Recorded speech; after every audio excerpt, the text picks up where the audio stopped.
నమస్తే, good morning. ఈరోజు వార్తల్లోని ముఖ్యాంశాలు. ముగ్గురు జర్నలిస్టుల అరెస్ట్.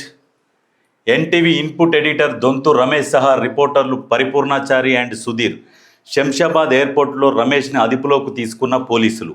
ఒక మహిళా ఐఏఎస్ అండ్ రాష్ట్ర మంత్రిపై వివాదాస్పద కథనాన్ని ప్రసారం చేసిన కేసులో ఎన్టీవీ ఆఫీసులోనూ సోదాలు. అక్రమంగా అరెస్టు చేశారంటూ రమేష్, సుధీర్.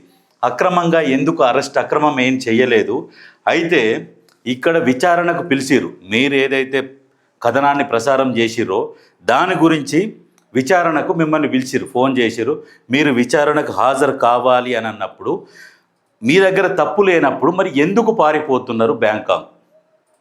మరి విచారణకు హాజరైతే మరి మీ పైన మీ బాసుల పేరు చెప్పాల్సి వస్తుందన్న ఆ పరిస్థితితోని పారిపోతున్నారా, లేకుంటే తర్వాత మేనేజ్ చేద్దామన్న ఆలోచనతోని వాళ్ళు చెప్పిరని చెప్పేసి మీరు పారిపోయారా? అయినా కానీ మిమ్మల్ని వీళ్ళు ఒకవేళ ఓన్లీ విచారణకు పిలుస్తారు, కానీ మీ మీద ఎలాంటి థర్డ్ డిగ్రీ మిమ్మల్ని కొట్టడము అటువంటివి అయితే చేయరు కదా. ఒకసారి ఆలోచన చేయాలి ప్రజలు కూడా. ఇప్పుడు జర్నలిస్టులని విచారణకు పిలిచిర్రు అంటే మాట్లాడతారు, ఎందుకు ప్రచారం చేసిర్రు అంటే మీ దగ్గర ఏం సాక్ష్యం ఉన్నది, ఎక్కడి నుంచి వచ్చింది ఆ సాక్ష్యము అంటే చూపించాలి. అది అడుగుతారు. అంటే నీ దగ్గర ఎలాంటి ఆధారాలు లేకుండా ఒక మహిళా ఐఏఎస్ ఆఫీసర్ వాళ్ళ మీద ఇటువంటి కథనాన్ని ప్రసారం చేయడము ఎంతవరకు కరెక్టు, వాళ్ళ హక్కులకు ఎంత భంగం కలిగించినట్టు? ఇది ఎక్కడైనా ఇది ఆల్రెడీ ఇటువంటి చేయకూడదు అనేది ఒక రూల్ అయితే ఉన్నది కదా. అది ఉన్నప్పుడు ఆ రూల్స్ అన్ని అతిక్రమించి ఇష్టం వచ్చినట్టు మీరు మరి ప్రసారం చేస్తే ఖచ్చితంగా మరి వాళ్ళు కంప్లైంట్ ఇచ్చి ఆ కంప్లైంట్ ఆధారంగా వీళ్ళు చర్యలు తీసుకుంటున్నారు. దాంట్లో తప్పులేదు. కాకపోతే ఇక్కడ ఏంటంటే ఎంక్వైరీకి వస్తామని చెప్పి ఫోన్లు స్విచ్ ఆఫ్ చేశారు. అందుకే వారిని అదుపులోకి తీసుకున్నాం. ఆధారాలు లేకుండా మహిళా ఐఏఎస్పై తప్పుడు ప్రసారాలు, కేసులు ఎవరున్నా విచారిస్తాం, ఎక్కడున్నా పట్టుకొస్తాం సిపి సజ్జనార్. అయితే భావా ప్రకటన స్వేచ్ఛతో ఇతరులను కించపరచొద్దు. ఎందుకంటే భావా ప్రకటన స్వేచ్ఛ ఆర్టికల్ 19 ప్రకారం నువ్వు ప్రశ్నించే హక్కు ఉంటుంది, స్వేచ్ఛ ఉంటుంది, అన్నీ ఉంటాయి. కానీ ఆ స్వేచ్ఛ కొన్ని లిమిట్స్ ఉంటాయి.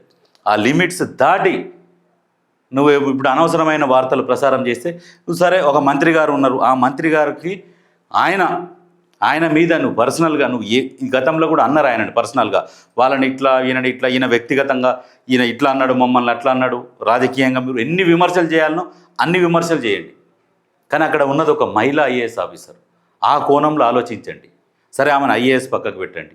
ఒక మహిళ ఎంతో గొప్పగా చదువుకొని ఐఏఎస్ ఆఫీసర్ అయింది. అటువంటి వ్యక్తి మీద ఇటువంటి ఆరోపణలు చేసేందుకు సిగ్గుండాలి కొంచెమన్నా.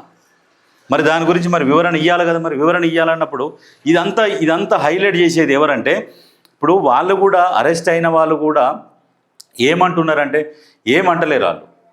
సరే, మమ్మల్ని అరెస్ట్ చేసిర్రు అంటే దేనికోసం, ఏం జరిగింది దాని గురించి అడిగిర్రు అని చెప్పేసి వాళ్ళు చెప్తున్నారు. దానికంటే ఎక్కువ నొప్పి ఎవరికి అవుతున్నదంటే ఇదే వార్త. ఇక్కడ ఏం చేశారంటే, ఎమర్జెన్సీ పరిస్థితి ఉంటే మీరు బయట తిరిగేవారా అంటే ఎమర్జెన్సీ పరిస్థితి అని ఎవరు అంటున్నారు అంటే, ఇక్కడ ఎమర్జెన్సీలో కాంగ్రెస్ పాలన, జర్నలిస్టుల అరెస్టును ఖండిస్తున్నాం కేటీఆర్. ఇక కేటీఆర్ అనేటోడు మాట్లాడు సంసారి ముచ్చట్లు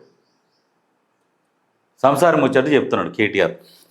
నువ్వు గతంలో మీరు 10 సంవత్సరాలల్లా మీరు ఏం చేసిర్రు మీకు జనాలకు తెలియదా? ఎక్కడనన్న ధర్నా చౌకులు కూడా ఎత్తేసిర్రు, ప్రశ్నించేవాడిని తీసుకుపోయి ప్రతి ఒక్కరిని లోపలేసిర్రు.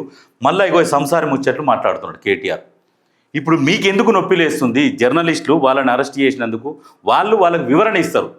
ఎవరు చెప్పించారు ఈ వార్త ఎక్కడిది అనేది వాళ్ళు ఇస్తారు. వాళ్ళు ఇచ్చేదానికంటే ముందు కూడా మీరెందుకు జబ్బలు జరుచుకుంటున్నారు? దాంట్లో మీ ప్రమేయం ఏమైనా ఉన్నదా? ఇప్పుడు సిట్ వేసిర్రు. సిట్లో ఈయన ఉన్నాడు మెయిన్.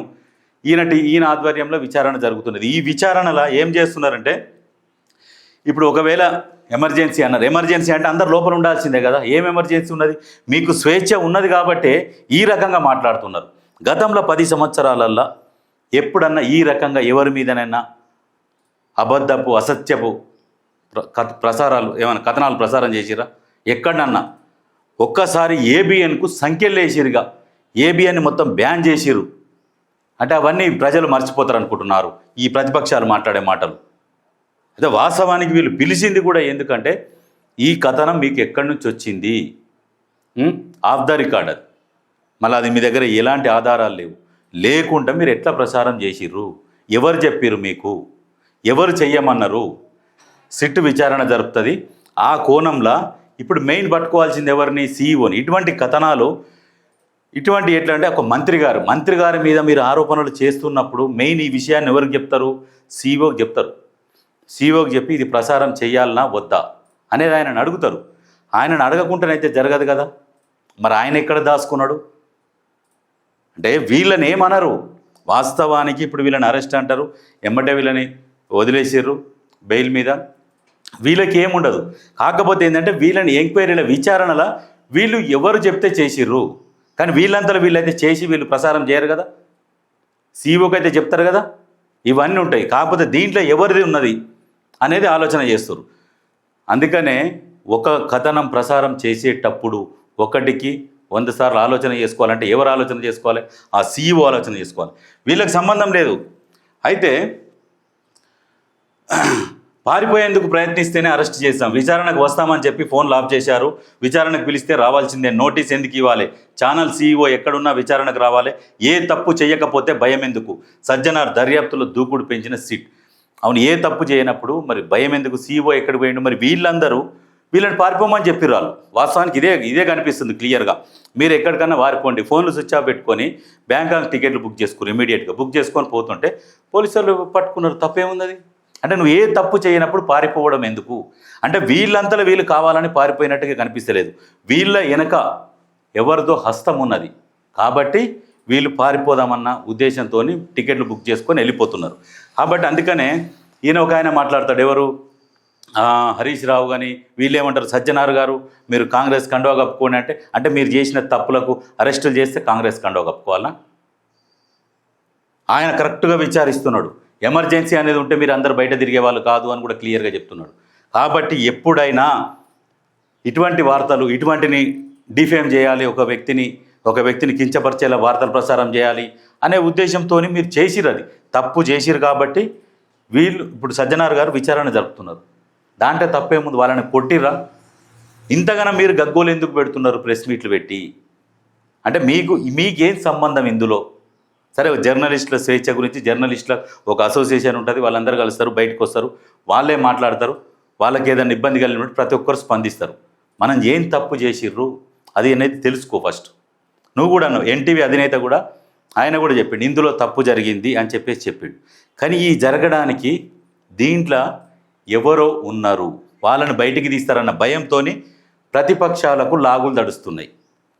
ఇవన్నీ చేపించినారు. ముఖ్యమంత్రి గారి మీద కూడా ఒక ప్రసారం చేసిరు, ఒక కథనాన్ని. అయితే దానికి సంబంధించి వాట్సాప్ గ్రూపులు మద్దూరులో ఒక వాట్సాప్ గ్రూప్ అడ్మిన్ని ఆయనను కూడా అదుపులోకి తీసుకురు. ఒక 8 సిట్టు ఆయనని ఒక మొత్తం దగ్గర ఒక 44 ఛానళ్ళని తీసుకున్నారు. ఎందుకంటే ఇటువంటి కథనాలను ఎందుకు ప్రసారం చేస్తున్నారు, మీకు వచ్చే లాభం ఏంది? సరే, అక్కడ ఏదైనా నిజం ఉంటే, మీకు ఏదైనా సాక్ష్యం ఉంటే, ఎవిడెన్స్ ఉంటే మీరు ప్రసారం చేయండి. భావ ప్రకటన స్వేచ్ఛ ఉన్నది, మీరు ప్రసారం చేసుకోవచ్చు. కానీ ఎంతసేపటికి అసత్యాన్ని అబద్ధాన్ని ప్రసారం చేస్తాము, అబద్ధాన్ని నిజమని నిరూపించాలి అన్న ఉద్దేశంతో ఇటువంటి పనులు చేస్తే ఇట్లనే ఉక్కుపాదం మోపాల్సి వస్తుంది. కానీ ఒక్కటికి 100 సార్లు ఆలోచన చేసుకోవాలి. ఒక వ్యక్తిని మనం డిఫేమ్ చేస్తున్నామంటే ఆ వ్యక్తి ఎవరు, ఏ స్థాయిలో ఉన్నాడు, ఎందుకు చేయగలుగుతున్నాం ఆయన గతంలో ఏమైనా ఉన్నాయా ఆయన మీద? అలాంటివి ఏమీ లేవు. లేనప్పుడు ఎందుకు చేయాల్సి వచ్చింది? ప్రభుత్వానికి ఒక మచ్చ తీసుకొచ్చి చెడ్డ పేరు తీసుకురావాలి, ఏదో చెయ్యాలి అన్న ఉద్దేశంతో చేస్తున్నారు. జస్ట్ మహా న్యూస్ మీద ఒక వార్త వస్తేనే పోయి దాడి చేసిర్రు. ఇక్కడ మంత్రి గారి మీద ఇటువంటి ఆరోపణలు చేస్తే ఇంత సైలెంట్గా ఉంటున్నారంటే ఏమని చెప్పాలి? అధికారంలో ఉండి కూడా ఏమంటలేరు, నోటీసులు ఇచ్చి విచారణకు పిలుస్తున్నారు. మీరేమో రాళ్లతోని కట్టెలతోని దాడి చేసిరు ప్రతిపక్షాలు. మీరు ప్రతిపక్షంలో ఉన్నప్పుడే వాళ్ళ మీద అట్లా దాడి చేసిరు. వీళ్ళు పాలక పక్షంలో ఉండి నోటీసులు ఇచ్చి మర్యాదగా విచారణకు హాజరుగాండి, మీకు ఎవరు కథనాన్ని ప్రసారం చేయమన్నారు, ఏంది అని చెప్పేసి ఇన్పుట్ ఎడిటర్ను వీళ్ళని విచారణకు పిలిస్తే ఒకటే గగ్గోలు పెడుతున్నారు. ఇది ఎక్కడిది? అంటే ఏం నడుస్తుంది రాష్ట్రంలో? అంటే స్వేచ్ఛ ఉన్నది, ప్రజాపాలన నడుస్తున్నది, ఇక ఫుల్ స్వేచ్ఛ, ఏమైనా అనొచ్చు, ఏదైనా మాట్లాడవచ్చు అన్న ఉద్దేశంతో ఇటువంటి కథనాలు ప్రసారం చేస్తున్నారు. అయితే దీంట్లో తప్పు చేయకపోతే భయం ఎందుకు మరి? ఆధారాలు లేకుండా మహిళా అధికారిని టార్గెట్ చేయడం క్రూరత్వమే. ఎన్టీవీ ఛానల్ సీఈఓ ఎక్కడ ఉన్నారు? విచారణకు పిలిస్తే రావాలి కదా. రిపోర్టర్లు ఎందుకు పారిపోతున్నారు? క్లియర్గా చెప్తున్నాడు, ప్రెస్ మీట్ పెట్టి చెప్తున్నాడు. ఇంకేం కావాలి? దాంట్లో తప్పేమున్నది? వాస్తవంగా ఆలోచన చేయాలంటే దీని వెనుక ఒక పెద్ద తలకాయ ఉన్నది. ఎందుకంటే పైసలు ఉన్నాయి, విపరీతమైన డబ్బు ఉన్నది. ఆ డబ్బుతోని ఉన్న ప్రభుత్వానికి చెడ్డ పేరు తీసుకురావాలి, ఉన్న మంత్రులను డిఫేమ్ చేయాలి అన్న ఉద్దేశంతో ఆ కోణంలోనే జరుగుతున్నట్టుగా అనిపిస్తుంది. కానీ అక్కడ నిజాలు లేనప్పుడు ఎందుకు ఇటువంటి వార్తలు ప్రసారం చేయాలి? అప్పటికప్పుడు ఫ్లైట్ టికెట్లు బుక్ చేసుకోవడం ఏంటి? అప్పటికప్పుడు బుక్ చేసుకున్నాం, సరే వీళ్ళకి ఏదో ప్రీ ప్లాన్డ్ ఉన్నది, సరే సెలవులు ఉన్నాయి, పోతున్నారు అంటే ఏమనుకోవచ్చు. అప్పటికప్పుడు టికెట్లు బుక్ చేసుకొని బ్యాంకాక్ పోవడం ఎందుకు? వీళ్ళు పోతున్నారనే ఇన్ఫర్మేషన్తో వీళ్ళు పోయి అరెస్ట్ చేశారు. నువ్వు విచారణకు పోయి విచారణకు హాజరయ్యి నీకు ఎవరు చెప్పారు ఏందో చెప్పింటే అయిపోతుంది కదా. ఇవన్నీ కాకుండా ఎక్కడున్నా సరే పట్టుకొస్తాం, త్వరలో అన్ని వివరాలు వెల్లడిస్తాం, ఎన్టీవీ రిపోర్టర్ల అరెస్టుపై సిపి సజ్జనార్. వాస్తవానికి ఎవరో చెప్తే ఏదో చేసి ఏదో అసత్య ప్రచారాలు చేసి మన బతుకులు మనం ఆగం చేసుకోకూడదు. దాంట్లో వాస్తవాలు ఉంటే ఓకే. ఇప్పుడు మన తప్పు లేనప్పుడు మనం ఓపెన్గా పోయి చెప్పేసేయాలి. ఏంటంటే మాకు వాళ్ళు చెప్పిర్రు, వాళ్ళు అప్లోడ్ చేయమన్నారు, మేము ఎంప్లాయీస్, వర్కింగ్ జర్నలిస్టము, వాళ్ళు చెప్పింది మేము చేసినాం, మా తప్పు లేదు, ఛానల్ మాది కాదు, వాళ్ళ కింద జాబ్ చేస్తున్నాం, వర్క్ చేస్తున్నాం, కాబట్టి వాళ్ళు ఏది చెప్తే అది చేస్తాం అనేది ఉన్నది. అది చెప్పేస్తే అయిపోతుంది కదా. వాళ్ళ పేరు వాళ్ళ కోసం మీరెందుకు తప్పించుకొని తిరగడం? అది ఇక్కడ ఏమంటున్నారంటే రాజకీయ వికృత క్రీడల్లో జర్నలిస్టులను బలి చేస్తారా? పండుగ పూట కక్ష సాధింపు చర్యలు తగదు, మాజీ మంత్రి హరీష్ రావు ఫైర్ అటు. అయితే వాస్తవానికి హరీష్ రావు కూడా ఏమన్నాడంటే ఆడియోలో నా శివధర్ రెడ్డి అన్న వాళ్ళు సరే వాళ్ళు తప్పు చేసిర్రు, నోటీసులు ఇవ్వండి, నోటీసులు ఇచ్చినాక పండుగ తర్వాత అరెస్ట్ చేయర్రి అంటే మీకేం నొప్పి లేస్తుంది? వాళ్ళకు నోటీసులు ఇస్తారు, వాళ్ళని అరెస్ట్ చేస్తారు, సరే జర్నలిస్టులకు స్వేచ్ఛ ఉంటుంది, భావ ప్రకటన స్వేచ్ఛ ఉంటుంది, వాళ్ళని ఏం కొడతలేరు కదా. సరే మీరు వచ్చి జస్ట్ విచారణకు హాజరయ్యి మేము అడిగిన దానికి ఒక 4 ప్రశ్నలకు సమాధానం చెప్పి వెళ్ళిపోండి అని మంచి క్లియర్గా చెప్పారు. దానికి ఈయన ఫోన్ చేసి చెప్తాడు, అంటే వాళ్ళు తప్పు చేసిరనే చెప్తున్నాడు.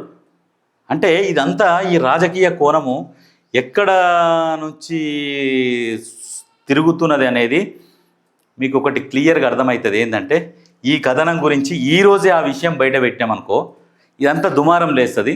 ఇదే విషయాన్ని గుర్తుపెట్టుకోండి. ఈ కథనానికి మొత్తం ఈ తప్పుడు ప్రసారాల వెనక ఎవరున్నారు అనేది క్లియర్గా రేపు కాదు ఖచ్చితంగా బయట పెడతాం. ఎందుకంటే ఇది రాజకీయంగా ప్రతిపక్షాలల్లో కూడా కాంపిటీషన్ ఉన్నది. ఆ ప్రతిపక్షాలలో కూడా ఒక ప్రతిపక్ష నాయకుడిని తొక్కడానికి ఇంకో నాయకుడు వాళ్ళ దాంట్లో వాళ్ళకి స్కెచ్లు వేసుకునే భాగంలో కూడా ఇదొకటి ఉన్నది. ఇక్కడ పాలకపక్షాన్ని చేద్దాం, టార్గెట్ చేద్దామనేమో ప్రతిపక్షాలు అనుకుంటాయి. ఆ ప్రతిపక్షాలలో కూడా నేనే హెచ్చులో ఉండాలని వాళ్ళు ఒకరి మీద ఒకరు పోటీ. ఇవంతా రాజకీయాల కోసమే. రాజకీయ వికృత క్రీడల్లో జర్నలిజం బలి చేస్తారంటే ఇది మాత్రం కరెక్టు, 100%. ఇది రాజకీయ వికృత క్రీడ అనేది రాజకీయాల కోసము జర్నలిస్టులను బలి చేస్తున్నారు, 100% ఇది కరెక్ట్. ఇది అదే దీని గురించి ఏందనేది తెలుస్తుంది మీకు. ఎట్లా అంటే నేను పై స్థాయిలో ఉండాలి అంటే నేను పై స్థాయిలో ఉండాలి, నేనే అధ్యక్షుని బాధ్యతలో ఉండాలంటే నేనే ఉండాలన్న ఒక ఈ పోటీలను నడుస్తున్నది. ఈ పోటీలో ఏమవుతుందంటే ఎవరు తప్పు చేసినా అనేది బయటికి వస్తుంది. ఈ సిట్ అనేది విచారణ అయిపోయినాక వాళ్ళ పేరు బయటికి వస్తుంది. మరి బయట పెడతారా ఏంది చెప్పాలి. నిరాధార కథనాలపై ఉక్కుపాదం అని చెప్తున్నారు. నేతల మధ్య కుమ్ములాటలు, క్యాష్ చేసుకుంటున్న యజమాన్యాలు. అయితే నేతల మధ్య కుమ్ములాటలు జరుగుతున్నాయి వాస్తవమే. పాలకపక్షం ప్రతిపక్షం కావచ్చు, ప్రతిపక్షాలు కూడా 3-4 వర్గాలు ఉండి పాలకపక్షంలో కూడా ఇక ఉంటుంది ఇక కొంచెం మోమాటము, ఇక వాళ్ళు ఇట్లా అన్నారు మొహమాటు పెట్టుకొని ఇటువంటి కొన్ని ఉంటాయి. కాబట్టి వీటిని ఇమీడియట్గా క్యాచ్ చేసుకుంటారు. క్యాచ్ చేసుకొని ఏదంటే వ్యూవర్షిప్ కోసం కొంతమంది, రేటింగ్ కోసం కొంతమంది, టీఆర్పీ కోసము అట్లా చేసి అనవసరంగా కొంతమందిని బలి చేస్తారు. మారాలి. ఎందుకంటే వాడు ఎవడో ఛానల్ వాళ్ళు ఓనర్ కోసము వానికి 12 ఉంటాయి. మనం ఏదైనా వార్త ప్రసారం చేసినాము అంటే దానికి మనం చెప్పేసేయాలి, మాకేం సంబంధం లేదు, వాళ్ళు చెప్పిర్రు మేము చేసినాం, బస్ అంతే. చేతులకు మట్టి అంటకుండా దులుపుకొని పక్క జరగాలి జర్నలిస్టులు. ఏది వర్కింగ్ జర్నలిస్టులు.